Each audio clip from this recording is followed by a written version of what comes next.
पूना गाडगीळ आणि sons limited 1832 पासून। तर सावरगावात पंकजा मुंडे यांचा दसरा मेळावा पार पडला आणि या मेळाव्याला धनंजय मुंडे यांनी देखील हजेरी लावली। दरवर्षीच्या तुलनेत अगदी छोटं भाषण पंकजांनी केलं, मात्र या भाषणामध्ये गुंडांसंदर्भात उल्लेखही त्यांनी केला। स्वाभिमानानं जगा, गुंड पाळू नका असं पंकजा मुंडे म्हणाल्या। पाहूया। नका खोटे काम करू, नका खोटे धंदे करू, नका गुंड वंड पाळू, काही गरज नाही हे करायची। सावरगावातल्या पंकजा मुंडेंच्या दसरा मेळाव्यात वाल्मिक कराडचे पोस्टर झळकले, ज्यावर वी सपोर्ट वाल्मिकांना असं लिहिलंय। हा तोच वाल्मिक कराड आहे जो मसाजोगचे सरपंच संतोष देशमुखांच्या हत्येचा मुख्य मास्टरमाइंड आणि आरोपी नंबर 1 आहे। पण एवढं असूनही पंकजा मुंडेंच्या दसरा मेळाव्यात काही जण वाल्मिक कराडचे पोस्टर्स घेऊन आले। तर आपल्या अगदी छोट्या भाषणातील पंकजा मुंडेंच्या एका वाक्याचीही चर्चा होतीये। खोटी कामं करू नका, गुंड पाळू नका अशा शब्दात पंकजांनी सुनावलंय। 2 घास कमी खा पण स्वाभिमानाने राहा।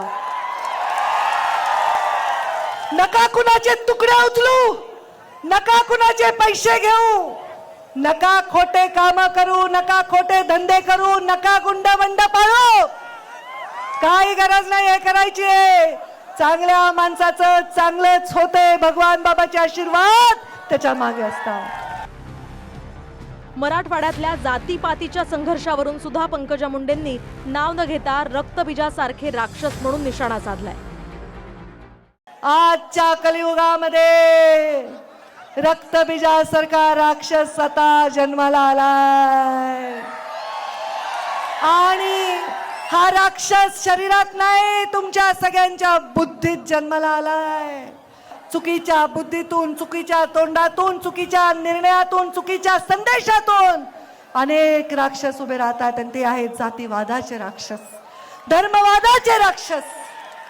एक स्त्री म्हणून राजकारण करत असताना मी दुर्गेच्या चरणी प्रार्थना करते की रक्तबीजाला जसं तू संपवलंस ती शक्ती आम्हाला दे आणि ह्या जे जाती पातीच्या धर्माच्या भिंती तयार झाल्यात ते राक्षस नेस्तो नाबूद करण्याची शक्ती।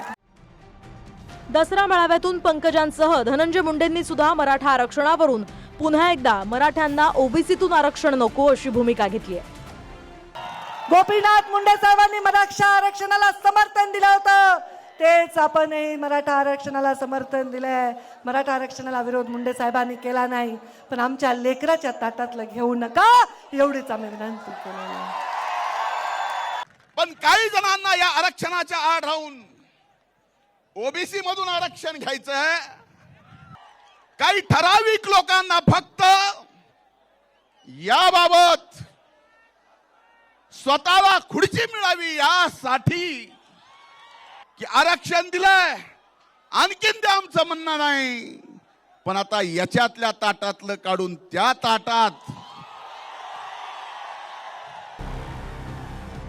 तर काही ठराविक लोकांना खुर्ची हवी आहे, यासाठी ओबीसीतून आरक्षणाची मागणी होतीये अशी टीका धनंजय मुंडेंनी केली। मुंडेंची ही टीका प्रत्यक्षपणे जरांगेंवरच होती। पण सरकारनं हैदराबाद गॅझेट लागू केल्यानंतर मराठ्यांना कुणबी जात प्रमाणपत्राचं वाटप केलं गेलं। गेल्याच महिन्यात अजित पवार आणि धनंजय मुंडेंच्याच उपस्थितीत ज्यांच्या नोंदी आहेत अशा मराठ्यांना कुणबीच्या जात प्रमाणपत्रांचं वाटप करण्यात आलं।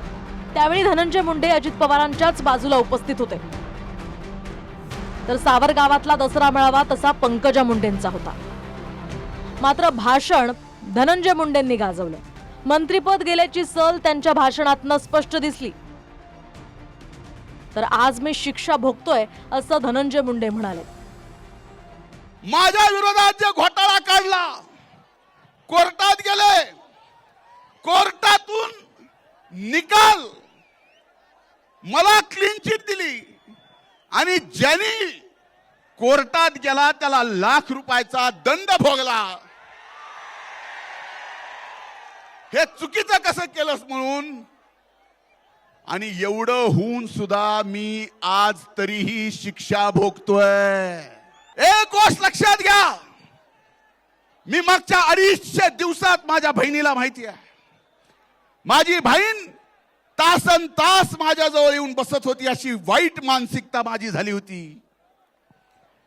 मला आधार देत होती त्या काळात, ज्या काळात ही सर्व माध्यम माझ्या विरोधात मीडिया ट्रायल चालवत होते. त्यावेळेस मला आधार दिला माझ्या बहिणीनं, माझ्या पक्षाच्या महायुतीच्या नेत्यांना.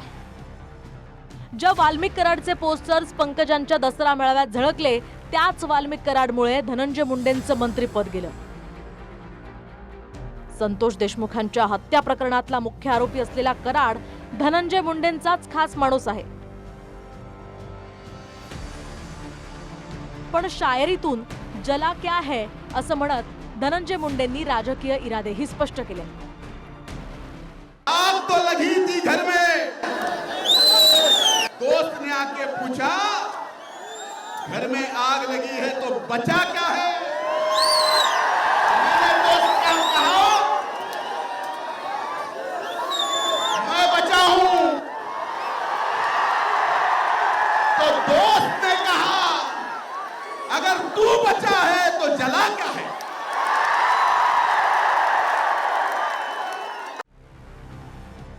श्रीराम क्षीरसागर सह कुणाल जायकर, TV9 मराठी, बीड.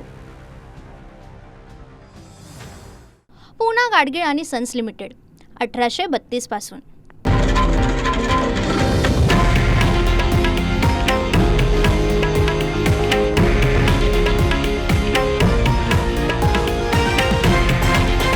हे आहे देशातील नंबर 1 न्यूज नेटवर्क आणि आपण पाहत आहात TV9 मराठी, एकमेव.